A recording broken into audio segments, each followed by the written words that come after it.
آج جو وفاقی حکومت کی جانب سے 2 دن کی سماعت کے بعد عدالت عظمیٰ میں استدعا کی گئی ہے، یہ بالکل اسی مصداق شرمناک بھی ہے اور افسوسناک بھی ہے۔ یہ 2 دن پہلے جب شروعات ہوئیں تو جسٹس منصور علی شاہ صاحب نے بیٹھ کر ایک بات کہی کہ کسی کو اگر آج اعتراض ہے میری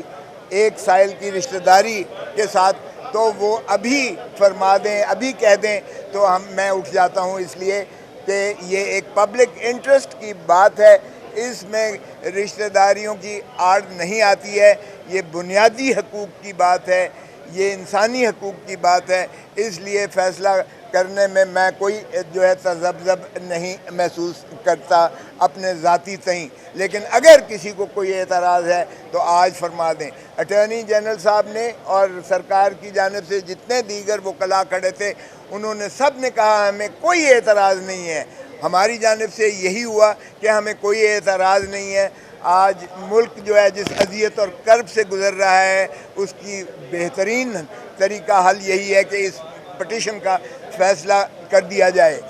جناب بیرسٹر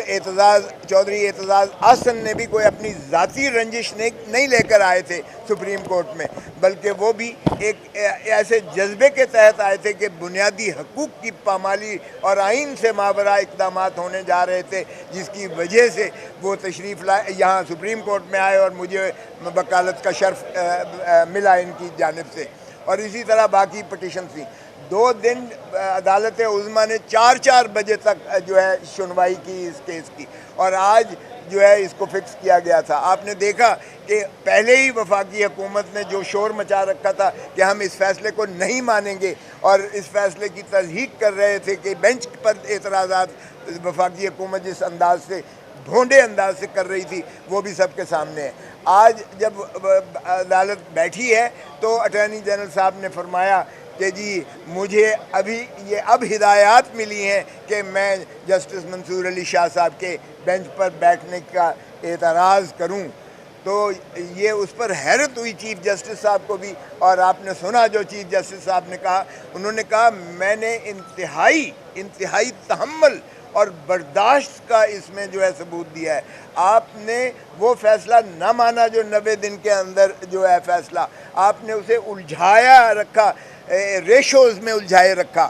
آپ کسی ایک نے نہیں کہا کہ 90 دن کا آئین میں مندرج نہیں ہے کہ الیکشن ہونا قرار پائے ہیں۔ آپ نے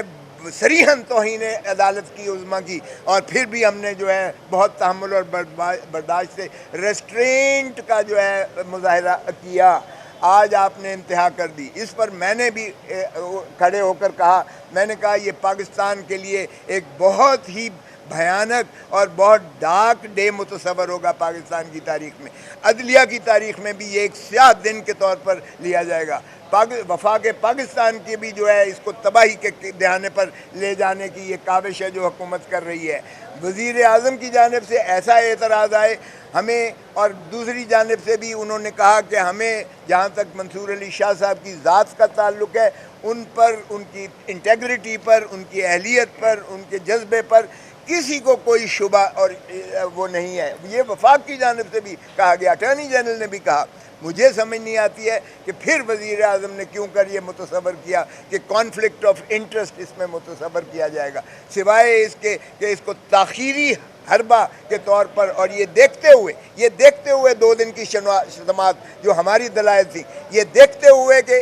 یہ ناقابل دفاع ہے یہ عمل، فوجی عدالتوں کا قیام آئین سے متصادم ہے، یہ باور کرتے ہوئے یہ حکومت نے اپنی شکست مانی ہے۔ یہ واضح طور پر نظر آ گیا کہ یہ بینچ ہم نے تو فل کورٹ کی استدعا کی تھی کہ 15 کے 15 ججز بیٹھیں اور یہ فیصلہ کریں۔ یہ بھی 9 مئی سے کم سیاہ دن نہیں ہے، یہ 9 مئی سے زیادہ سیاہ دن ہے جو آج یہ وفاق کی جانب سے کیا گیا، کیونکہ یہ حکومت برجستہ طور پر سامنے کھل کر آ گئی ہے کہ ہم نہ آئین کو مانتے ہیں نہ ہم عدلیہ کو مانتے ہیں۔ یہ وفاق اور پاکستان کا بھرپور نقصان کرنے جا رہی ہے، اور اس چیز کا برملا میں نے اظہار جو ہے ریکارڈ کروایا سپریم کورٹ میں، یہ جس دوران یہ ہو گئی تھی۔ لیکن اب ہم نے یہ عرض کیا ہے سپریم کورٹ میں منصور علی شاہ صاحب سے بھی کہ خدا را اب وفاق اس پر جو ہے اعتراض نہیں کر سکتی ہے، کیونکہ ایک دفعہ جب وفاق نے کہہ دیا 2 دن پہلے کہ ہمیں کوئی اعتراض نہیں ہے، یہ بالکل بیٹھیں اور اس بینچ پر ہمیں کوئی اعتراض نہیں ہے، اس کے کہنے کے بعد یہ اس سے واپس نہیں جا سکتے ہیں، اس بات کو جو انہوں نے کی تھی اس کا یہ یو ٹرن نہیں مار سکتے ہیں، اور 2 دن کی سماعت کے بعد آج ان کو یکدم الہام ہوا ہے کہ منصور علی شاہ صاحب کو جو ہے اعتراض کیا جائے، تو یہ واضح اس چیز کی غمازی کرتا ہے کہ یہ انہوں نے اس عمل کو ناقابل دفاع سمجھتے ہوئے اپنے خلاف فیصلہ آنے کی جو ہے بالکل ایک نبشتہ دیوار سمجھتے ہوئے انہوں نے یہ آبسٹرکٹیو ڈیوائس اڈاپٹ کی ہے، جس کی میں سمجھتا ہوں وزیر اعظم کی شدید مذمت کرتے ہیں، اور وکلاء لا محالہ اس کو جو ہے وہ برداشت نہیں کریں گے کہ اس طرح کے اعتراضات سپریم کورٹ میں وفاق کی جانب سے کیے جائے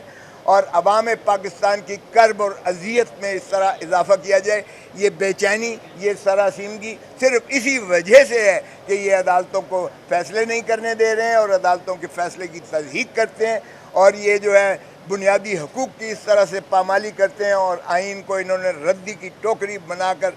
یہ ضیاء الحق کی طرح انہوں نے جو ہے نوک پر رکھ کر بکھیر دیا ہے ہوا میں۔ دیکھیں یہ تو حکومت نے اعتراض لیا ہے، فیڈرل گورنمنٹ نے نہیں، یہ تو حکومت کر رہی ہے۔ دیکھو حکومت سب کچھ اسٹیبلشمنٹ میں تو نہیں ڈال سکتی، یہ تو بڑے لنگڑے بہانے ہیں کہ جی اسٹیبلشمنٹ کر رہی ہے امریکہ۔ بھئی آپ نہ آپ استعفیٰ دو پرائم منسٹرشپ سے، آپ استعفیٰ دو۔ وقفے سے پہلے بینچ سے علیحدہ ہوتے رہے ججز، اس کے بعد وقفے سے نوٹس آتے رہے ججز کے۔ یہ سیٹ پیٹرن کو آپ کیسے دیکھتے ہیں؟ لگتا ہے جیسے یہ منظم طریقے سے ہوتا ہے۔ دیکھیں یہ چیف جسٹس نے آج یہ بالکل یہی باتیں کی ہیں، انہوں نے کہا کہ آپ ہی کا یہی وتیرہ چلا آ رہا ہے جس میں آپ ریشوز میں الجھا رہے ہیں۔ آئین بڑا واضح ہے ان چیزوں پر، چاہے وہ 90 دن کے الیکشن سے اس پہ بھی واضح ہے، ہمارا فیصلہ انہوں نے کہا اس پر بھی واضح ہے، آپ ریشوز پر کرتے ہو، اب بھی آپ وہی چیز جو ہے کر کے الجھا کر جو ہے آپ سائیڈ ایشوز میں ٹریک کر کے آپ کنفیوژن کیا جو ہے طرف لے کے جا رہے ہیں، اور یہ جو ہے ہمارے برداشت جو ہے ہماری اس پہ آپ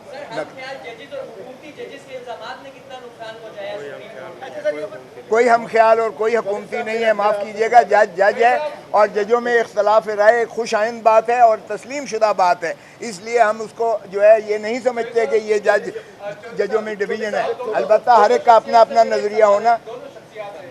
کہ اس ساری صورتحال میں سے لگ رہا ہے کہ جیسے سپریم کورٹ کمزور ہے، وہ اپنے آرڈرز کو ایگزیکیوٹ نہیں کروا پا رہی۔ آپ دونوں سینئر ہیں، آپ نے بہت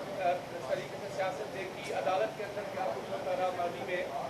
آپ کیا کہنا چاہیں گے چیف جسٹس صاحب کو کہ کیا اب ان کے پاس وقت نہیں ہے کہ وہ ایکشن لیں؟ آپ اس کا جواب چیف جسٹس صاحب نے خود دیا ہے، انہوں نے کہا کہ ججز کے پاس ایک مورل اتھارٹی ہوتی ہے، ہمارے پاس ڈنڈا نہیں ہوتا ہے، ڈنڈا اور چھڑی اوروں کے پاس موجود ہے، اس لیے ہماری مورل اتھارٹی جو ہے ہوتی ہے جسے عوام بھی تسلیم کرتی ہے، دنیا بھی تسلیم کرتی ہے، آئین کے اندر ہوتی ہے، اس مورل اتھارٹی کو آپ نے ریشوز میں کنفیوز کر کے الجھا کے جو ہے خراب کیا ہے۔ ہم آئین پر عمل داری کرتے ہیں، ہم کسی کے جواب دینے ہیں، اس کا جواب خود چیف جسٹس صاحب نے دے دیا ہے، اس لیے حکومت کو ہوش کے ناخن لینا چاہیے کہ خدا را اسے سرزمین بے آئین نہ بنائیے گا۔ میں ایک ذرا اضافہ سپریم کورٹ کیا کر سکتی ہے جو سپریم کورٹ کو کرنا چاہیے؟ سپریم کورٹ ایک چیز نہیں کر سکتی جو اس کو نہیں کرنا چاہیے، وہ یہ کہ وہ پھر ایک ڈیٹ دے دے اور کیا اس ڈیٹ پہ الیکشن ہوگا۔ یہ ماننے کو تیار نہیں ہوں گے، نہ چیف الیکشن کمشنر، نہ فائنانس منسٹر، نہ ڈیفنس منسٹر، نہ انٹیریئر منسٹر، یہ کوئی ریسورس وسائل نہیں دیں گے اس کی خاطر۔ یہ کہیں گے وہ ہوں گے الیکشن تو 8 اکتوبر کو ہوں گے، تو 8 اکتوبر کو بھی نکلائیں گے۔ سپریم کورٹ کو چاہیے یہ اگر عملی اقدامات نہیں لیتے الیکشن کی طرف، اور یہ اس طرح کی بہتان انگریزی کرتے ہیں، اور اس نے انہوں نے بہت ساری کی ہے۔ پہلے وہ جو جلسہ کیا انہوں نے سپریم کورٹ کے گیٹ کے باہر، اور مریم بی بی نے بھی اور مولانا فضل الرحمان نے بھی ہردہ سرائی کی۔ ان کو چاہیے، سپریم کورٹ کو چاہیے سیلف ایگزیکیوٹری آرڈر پاس کریں۔ ایک یہ کہہ دیں یہ انہوں نے توہین عدالت کی ہے، ان کی جو جواب ہے اور ان کی جو